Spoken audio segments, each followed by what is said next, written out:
Brazil যে দেওয়াটা দিছে রে, কি যে হেডটা দিল রে, চুচু চুচু চুচু।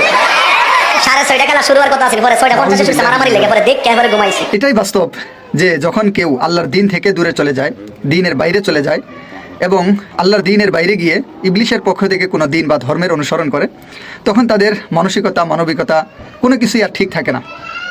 দেখেন আমাদের আঙ্কেল এই বিশ্বকাপের ব্যাপারে কি পরিমাণ অ্যাড দিতেছে, বডি ল্যাঙ্গুয়েজটা দেখেন, কি পরিমাণ হায়া বিবর্জিত একটা অবস্থা। তো অথচ এই বিশ্বকাপ কেন্দ্রিক কি পরিমাণ বেহায়াপনা অশ্লীলতা জুয়া চললো এটা আপনারা জানেন এবং চলতেছে। যারা দিনদার হক্কানি উলামায়ে কেরাম তারা বারবার করে মানুষদেরকে, যুবকদেরকে এখান থেকে দূরে রাখার জন্য বিভিন্নভাবেই চেষ্টা করতেছেন, বিভিন্নভাবেই বয়ান করতেছেন। আর এদের অবস্থাটা দেখেন, এই যে বিশ্বকাপ কেন্দ্রিক সারা বিশ্বে যেই পরিমাণ জেনা হলো এবং জেনার প্রতি একটা মানুষের স্বাভাবিকতা আসলো, পৃথিবী অন্ধকারের দিকে এক ধাপ এগিয়ে গেল। মাদকতার দিকে চিন্তা করেন, পৃথিবী অন্ধকারের দিকে এক ধাপ এগিয়ে গেল। বিশ্বের হাজার হাজার নয়, লক্ষ লক্ষ নয়, কোটি কোটি যুবক সন্তান জেনার দিকে অগ্রসর হয়ে গেলে জেনায় লিপ্ত হলো, মাদকতার দিকে অগ্রসর হলো, মাদকতায় লিপ্ত হলো, এবং জোয়ার দিকে অগ্রসর হলো, জোয়ায় লিপ্ত হলো।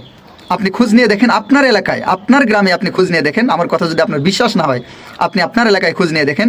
এই বিশ্বকাপ কেন্দ্রিক ইতোমধ্যেই অনেকেই 10, 15, 20 হাজার থেকে শুরু করে 1 লক্ষ, 2 লক্ষ, কয়েক লক্ষ টাকা পর্যন্ত ইতোমধ্যে অনেকেই মানে এই জুয়ায় হারিয়ে ফেলেছে এবং তাদের মানসিক অবস্থা বড় কঠিন অবস্থার মধ্যে পড়ে আছে। অথচ যারা দিনের জন্য চলেন তারা এটাকে নিষেধ করেন, আর যারা দিনের বাইরে ইবলিশের গোলাম এদের অবস্থাটা দেখেন, এরা এগুলার এড দেয়। এগুলোই এদের দিন ধর্ম। আসলে আল্লাহর দিনের বাইরে গিয়ে তখন মানুষের আর মনুষ্যত্ব ঠিক থাকে না, এরকমই হয়।